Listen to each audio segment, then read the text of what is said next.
Hi guys, welcome to my channel. ಇದು ಗುರುವಾರ ಬೆಳಿಗ್ಗೆಯಿಂದನೇ ವ್ಲಾಗ್ನ ಸ್ಟಾರ್ಟ್ ಮಾಡ್ತಿದ್ದೀನಿ. ಇವತ್ತು ಮಕ್ಕಳಿಗೆ ಕೆಮ್ಮು ನೆಗಡಿ ಇನ್ನೇನು ಸ್ಟಾರ್ಟ್ ಆಗ್ತಿದೆ ಅನ್ನೋವಾಗ ಒಂದು ಹೋಮ್ ರೆಮಿಡಿನ ಹೇಳ್ತಿದ್ದೀನಿ. ಅದನ್ನು ಮಾಡಿಕೊಟ್ರೆ ನಿಜ ಕಡಿಮೆ ಆಗುತ್ತೆ, ಕಫ ಎಲ್ಲ ಕಡಿಮೆ ಆಗುತ್ತೆ. ಇಲ್ಲಿ 2 ದೊಡ್ಡ ಪತ್ರೆ ಎಲೆ ತೊಗೊಂಡಿದ್ದೀನಿ ಮತ್ತು ಸ್ವಲ್ಪ ತುಳಸಿ ಎಲೆ ತೊಗೊಂಡಿದ್ದೀನಿ. ಚೆನ್ನಾಗಿ ತೊಳೆದು ಈ ಥರ ಹೆಂಚು ಮೇಲೆ ಸ್ವಲ್ಪ ಲೈಟಾಗಿ ಬಿಸಿ ಮಾಡ್ಕೊಬೇಕು. ನಿಮ್ಮ ಮನೆಯಲ್ಲಿ ಐರನ್ದು ಏನಾದರೂ ಹೆಂಚಿದ್ರೆ ಅದ್ರ ಮೇಲೆ ಬಿಸಿ ಮಾಡ್ಕೊಳ್ಳಿ, ಅದು ಇನ್ನೂ ಒಳ್ಳೆಯದು ಕೂಡ. ನಮ್ಮ ಮನೆಯಲ್ಲಿ ಐರನ್ ಇರಲಿಲ್ಲ, ಸೊ ಅದರಿಂದ ನಾನು ತವಾ ಮೇಲೇ ಬಿಸಿ ಮಾಡ್ತಿದ್ದೀನಿ. ಸ್ವಲ್ಪ ಲೈಟಾಗಿ ತುಳಸಿ ಬೇಗ ಬಿಸಿ ಆಗಿಬಿಡುತ್ತೆ. ಸ್ವಲ್ಪ ಲೈಟಾಗಿ ಬಿಸಿ ಆದ ತಕ್ಷಣ ತೆಗೆದುಬಿಡಿ. ಮತ್ತು ದೊಡ್ಡ ಪತ್ರೆ ಇನ್ನೊಂದು ಸ್ವಲ್ಪ ಬಿಸಿ ಆಗಬೇಕದು, ಯಾಕೆಂದರೆ ತಿಕ್ಕಾಗಿರುತ್ತಲ್ವ ಎಲೆ, ಅದು ಸ್ವಲ್ಪ ಚೆನ್ನಾಗಿ ಬಿಸಿ ಆಗಲಿ. ಆದಮೇಲೆ ತಗೊಳ್ಳಿ. ಇವಾಗ ತುಳಸಿ ಎಲೆ ಆಗಿದೆ, ಸೊ ತೆಗೆದ್ಬಿಡ್ತಿದ್ದೀನಿ. ಜಾಸ್ತಿ ಬಿಸಿ ಮಾಡಿದ್ರೆ ಅದು ಫುಲ್ ಒಣಗೋದಂಗೆ ಆಗಿಬಿಡುತ್ತೆ. ಸೊ ಸ್ವಲ್ಪ ಲೈಟಾಗಿ ಮಾಡಿಕೊಂಡ್ರೆ ಸಾಕು. ಮತ್ತು ಇಲ್ಲಿ ದೊಡ್ಡ ಪತ್ರೆ ಕೂಡ ಬಿಸಿಯಾಗಿದೆ, ತೆಗಿತಿದ್ದೀನಿ. ಇದು ಸ್ವಲ್ಪ ತಣ್ಣಗಾದಮೇಲೆ ಇದರ ರಸನ ಚೆನ್ನಾಗಿ ಹಿಂಡಿ ಕೈಯಲ್ಲೇ ರಸ ತಕ್ಕೊಬೇಕು. ಅದ್ರ ಜೊತೆಗೆ ಒಂದು ಲವಂಗ ಮತ್ತು ಒಂದು ಮೆಣಸು ತೊಗೊಂಡಿದ್ದೀನಿ. ಸ್ವಲ್ಪ ಅದನ್ನು ಬಿಸಿ ಮಾಡ್ಕೊತಿದ್ದೀನಿ. ಮಕ್ಕಳು ಏಜಿಗೆ ತಕ್ಕಂಗೆ ಇದು ಸ್ವಲ್ಪ ಕ್ವಾಂಟಿಟಿ ಜಾಸ್ತಿ ಮಾಡ್ಕೊಳ್ಳಿ. ನನ್ನ ಮಗಂಗೆ 2.5 ಇಯರ್, ಸೊ ನಾನು ಒಂದು ಮೆಣಸು ಮತ್ತು ಒಂದು ಲವಂಗ ತೊಗೊಂಡಿದ್ದೀನಿ. ಇದು ಇವಾಗ ತಣ್ಣಗಾಗಿದೆ ಸೊಪ್ಪು, ಅದರಿಂದ ರಸ ತಕ್ಕೊಳ್ಳೋಣ. ಕೈಯಲ್ಲಿ ಹಿಂಡಿದ್ರೆ ರಸ ಬಂದ್ಬಿಡುತ್ತೆ ಅದು ಈಸಿಯಾಗಿ. ಸೊ ಅದನ್ನು ಚೆನ್ನಾಗಿ ಹಿಂಡ್ಕೊಬೇಕು. ಚೆನ್ನಾಗಿ ಹಿಂಡ್ಕೊಂಡು ರಸ ತಕ್ಕೊಂಡ್ರೆ ಸಾಕು ಅದು. ಮತ್ತು ಈ ಲವಂಗ ಮತ್ತು ಮೆಣಸಿರುತ್ತಲ್ಲ, ಅದು ಸ್ವಲ್ಪ ಲೈಟಾಗಿ ಬಿಸಿ ಮಾಡಿರ್ತೀವಲ್ವ, ಅದನ್ನು ಕುಟ್ಟಿ ಪುಡಿ ಮಾಡ್ಕೊಬೇಕು. ಹಸಿದೆ ಹಾಕಿದ್ರೆ ಇನ್ನೂ ಘಾಟ್ ಥರ ಇರುತ್ತಲ್ವ, ಸೊ ಅದಕ್ಕೆ ಅದನ್ನು ಸ್ವಲ್ಪ ಬಿಸಿ ಮಾಡ್ಕೊಳ್ಳೋದು ಹೆಂಚು ಮೇಲೆ. ಅದನ್ನು ಸಹ ಒಂದು ಕುಟಾಣಿಲಿ ಹಾಕಿ ಚೆನ್ನಾಗಿ ಪುಡಿ ಮಾಡ್ಕೊಬೇಕು. ಈಗ ನೋಡಿ ರಸ ಬಂದಿದೆ, ಅಷ್ಟೇ ಅದರಲ್ಲಿ ರಸ ಬರೋದು. ಆ್ಯಕ್ಚುಲಿ ದೊಡ್ಡ ಪತ್ರೆಯಲ್ಲಿ ಸ್ವಲ್ಪ ಜಾಸ್ತಿ ರಸ ಬರುತ್ತೆ ತುಳಸಿಗೆ ಹೋಲಿಸ್ಕೊಂಡ್ರೆ. ತುಳಸಿಯಲ್ಲಿ ಅಷ್ಟು ರಸ ಬರಲ್ಲ. ಇವಾಗ ನಾನು ಕುಟಾಣಿಗೆ ಹಾಕ್ಕೊಂಡಿದ್ದೀನಿ ಒಂದು ಮೆಣಸು ಮತ್ತು ಲವಂಗನ. ಅದನ್ನು ಚೆನ್ನಾಗಿ ಕುಟ್ಟಿ ಪುಡಿ ಮಾಡ್ಕೊಳ್ಳೋಣ. ಅದು ಚೆನ್ನಾಗಿ ಕುಟ್ಟಿ ಪುಡಿ ಮಾಡ್ಕೊಳ್ಳಿ. ಅದು ಬಾಯಿಗೆ ಸಿಕ್ಕಿದ್ರೆ ಇನ್ನೂ ಚಿಕ್ಕ ಮಕ್ಕಳಲ್ವಾ, ಸೊ ಅದು ಉಗಿದ್ಬಿಡ್ತಾರೆ, ಇಲ್ಲ ನೆಕ್ಸ್ಟ್ ಕುಡಿಯೋದೇ ಇಲ್ಲ, ಆ ಥರ ಮಾಡಿಬಿಡ್ತಾರೆ. ನನ್ನ ಮಗ ಹಾಗೆ ಮಾಡೋದು. ಸೊ ನಾನು ಚೆನ್ನಾಗಿ ನೈಸಾಗಿ ಪೌಡ್ರು ಮಾಡಿಕೊಂಡೆ ಜ್ಯೂಸ್ಗೆ ಮಿಕ್ಸ್ ಮಾಡೋದು. ಇದನ್ನು ಚೆನ್ನಾಗಿ ಪುಡಿ ಆಗಿದೆ. ಇವಾಗ ಅದನ್ನು ಮಿಕ್ಸ್ ಮಾಡ್ಕೊತಿದ್ದೀನಿ. ಜ್ಯೂಸಿಗೆ ಚೆನ್ನಾಗಿ ಮಿಕ್ಸ್ ಆಗೋ ಥರ ಪೌಡ್ರ್ ಆದರೆ ಸಾಕು. ಅದು ಲವಂಗ ಕಡ್ಡಿ ಥರ ಇರುತ್ತಲ್ವ, ಸೊ ಕಡ್ಡಿ ಥರ ಉಳ್ಕೊಂಡ್ರೆ ಇವ್ರು ಕುಡಿಯಲ್ಲ ಅದನ್ನು. ಸೊ ಈ ಥರ ಜ್ಯೂಸ್ಗೆ ಹಾಕ್ಕೊಂಡು ಅದನ್ನು ಮಿಕ್ಸ್ ಮಾಡ್ಕೊಬೇಕು.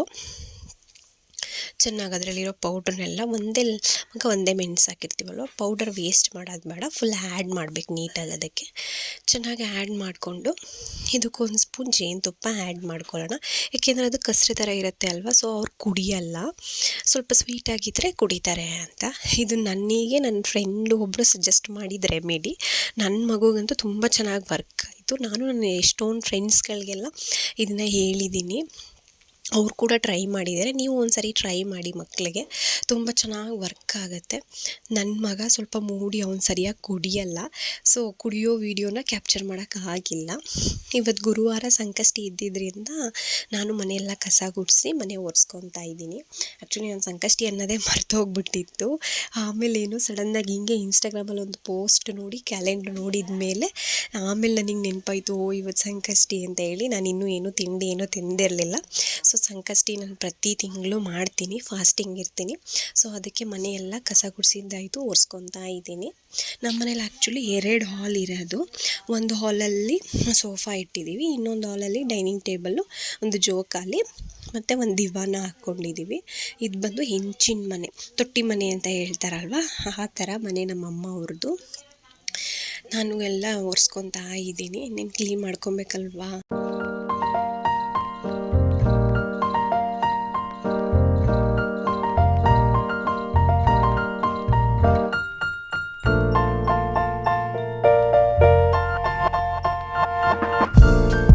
ಮನೆಯೆಲ್ಲ ಒರೆಸಿ ಮುಗಿಸೋ ಅಷ್ಟರಲ್ಲಿ ಅಮ್ಮ ಕೂಡ ಪಾಪುಗೆ ಸ್ನಾನ ಮಾಡಿಸ್ಕೊಂಡು ಕರ್ಕೊಂಬಂದರು.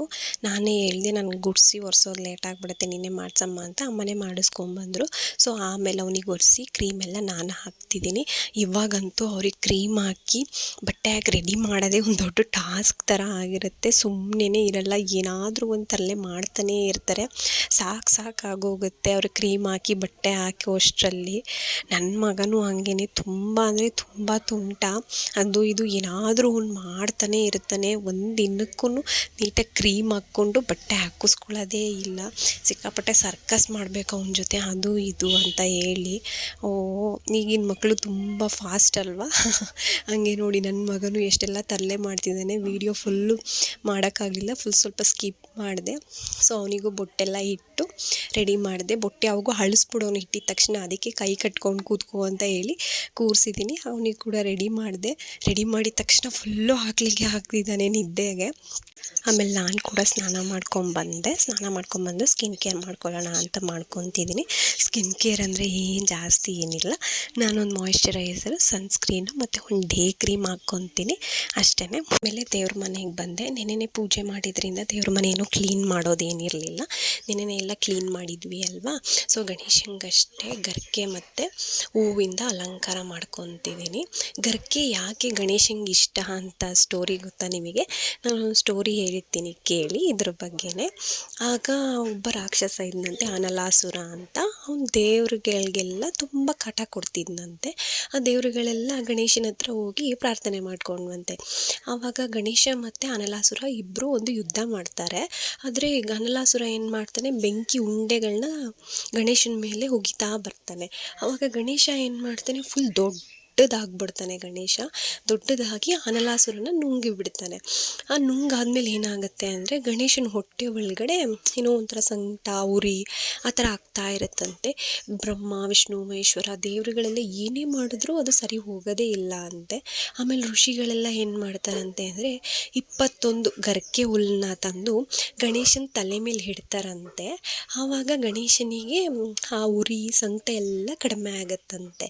ಈ ಸ್ಟೋರಿ ನಿಮಗೂ ಗೊತ್ತಿತ್ತಾ? ಆವಾಗಿಂದ ಗಣೇಶನಿಗೆ ಗರ್ಕೆ ಹುಲ್ಲು ಅಂದರೆ ತುಂಬ ಫೇವ್ರೇಟು. ಮತ್ತು ಅವನಿಗೆ ಯಾರು ಗರ್ಕೆ ಹುಲ್ಲನ್ನ ತುಂಬ ಖುಷಿಯಿಂದ ತಂದು ಕೊಡ್ತಾರೋ ಅವ್ರ ಕಷ್ಟಗಳನ್ನೆಲ್ಲ ನಿವಾರಣೆ ಮಾಡ್ತಾರಂತೆ ಗಣೇಶ. ಈ ಸ್ಟೋರಿ ನನಗೂ ಗೊತ್ತಿರಲಿಲ್ಲ. ರೀಸೆಂಟಾಗಿ ನಾನು ಕೂಡ ತಿಳ್ಕೊಂಡೆ. ನನಗೂ ಗಣೇಶ ಅಂದರೆ ಪರ್ಸ್ನಲಿ ತುಂಬ ಫೇವ್ರೇಟು. ಪೂಜೆ ಎಲ್ಲ ಮಾಡಿದೆ. ಗಣೇಶನಿಗೂ ಕೂಡ ಅಲಂಕಾರ ಮಾಡಿದ್ದೊಂದು ವೀಡಿಯೋ ಕೂಡ ಮಾಡಿಕೊಂಡೆ. ತುಂಬ ಚೆನ್ನಾಗಿ ಬಂದಿತ್ತು. ಏನೋ ಒಂಥರ ನೆಮ್ಮದಿ ಮನೇಲಿ ಈ ಥರ ಎಲ್ಲ ಪೂಜೆ ಮಾಡಿದ್ರೆ ಅಲ್ವಾ. ಸೊ ದೀಪ ಎಲ್ಲ ಹಚ್ಚಿ ಪೂಜೆ ಎಲ್ಲ ಮುಗಿಸ್ಕೊಂಡೆ.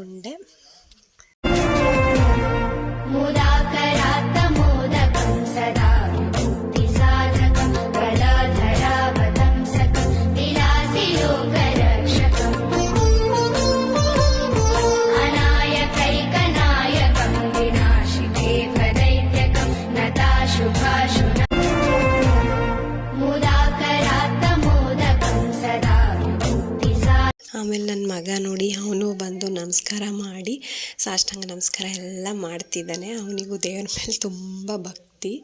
ದೇವರಿಗೆ ಈ ಥರ ಅಲಂಕಾರ ಮಾಡಿದ್ದೆ. ಏನೋ ಒಂಥರ ಸಿಂಪಲ್ಲಾಗಿದ್ರೂ ನಮ್ಮ ಮನಸ್ಸಿಗೆ ಎಷ್ಟು ಖುಷಿ ಕೊಡುತ್ತಲ್ವ.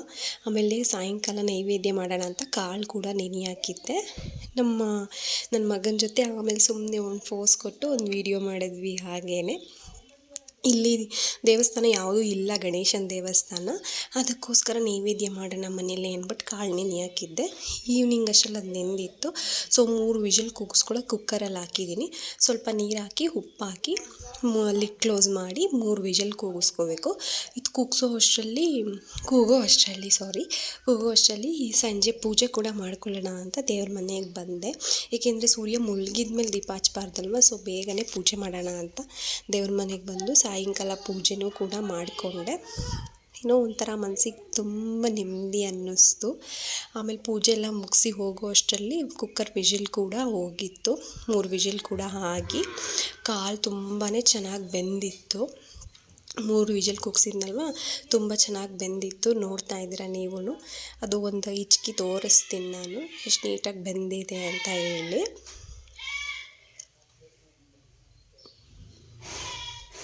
ನೋಡಿ, ಹಂಗೆ ಇಚ್ಚಕ್ದಾಗ ಹಿಂಗೆ ಸ್ಮ್ಯಾಶ್ ಆದರೆ ಚೆನ್ನಾಗಿ ಬೆಂದಿದೆ ಅಂತ ಹೇಳಿ ಕಾಳುಗಳು.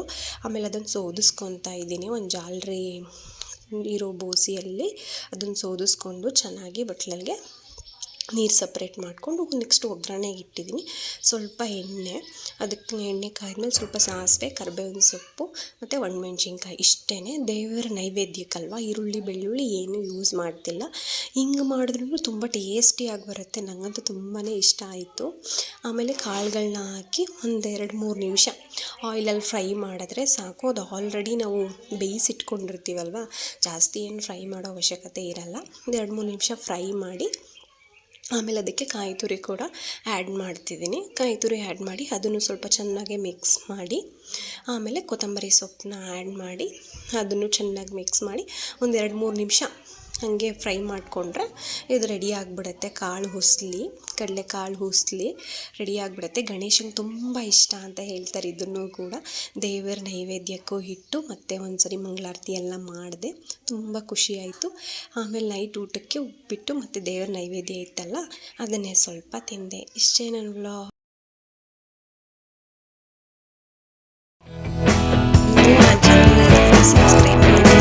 ಸಬ್ಸ್ಕ್ರೈಬ್ ಮಾಡಿ.